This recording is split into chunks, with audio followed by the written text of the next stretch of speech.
I'd like to welcome everybody to the third Good Times House Music Outreach. Today we have Spencer Flay. And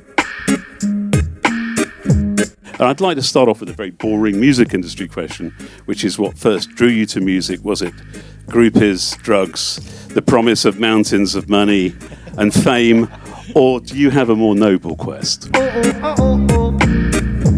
Got to this pub and everyone could play guitar, and I was like, oh, this is great. You know, and at this point I had no talent of whatsoever. But then Bob, the organizer, and he said, get up and entertain us. The one thing I had in my locker was the Lloyd's TSB advert, the opera. And yeah, I did it. And all these blokes sort of looked at each other and went, yeah, that was brilliant. This is such a willy. Secretly, I'm loving this game. So, with a bit of inspiration from watching everyone else play and our Argos catalogue, I found a ukulele. And that was it. I wanted to play when the next time I turned up. And it certainly shows you're my... Who are your main musical influences? My mum used to force me to listen to Ace of Base. Her aerial broke on her Nissan Primera, and we had to listen to that CD constantly. Right on my tits, but... I sort of grew up on the electronic music, but then when Ed Sheeran came out with that loop station, I thought, that's a handy bit of kit.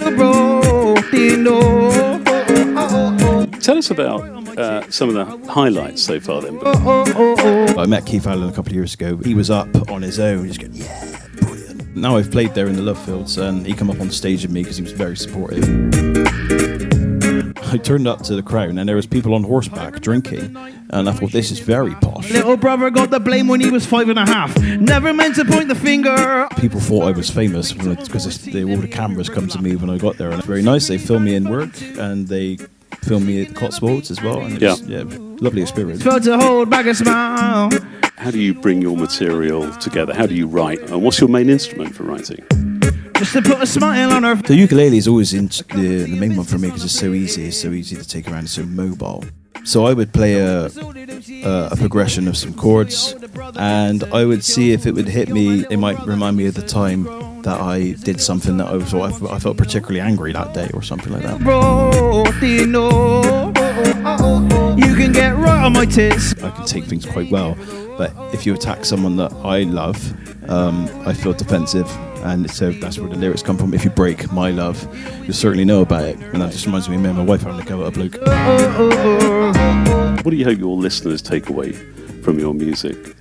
I write very relatable lyrics, and also things that you might not consider that you've done before. I got a song tonight called Little Bro, and there's not really a nice way to explain it. It's about the time I shit the bath. And oh, little bro, Dino, you'll always get right on my nerves, but I hope I'm the brother you deserve. Cheers very much.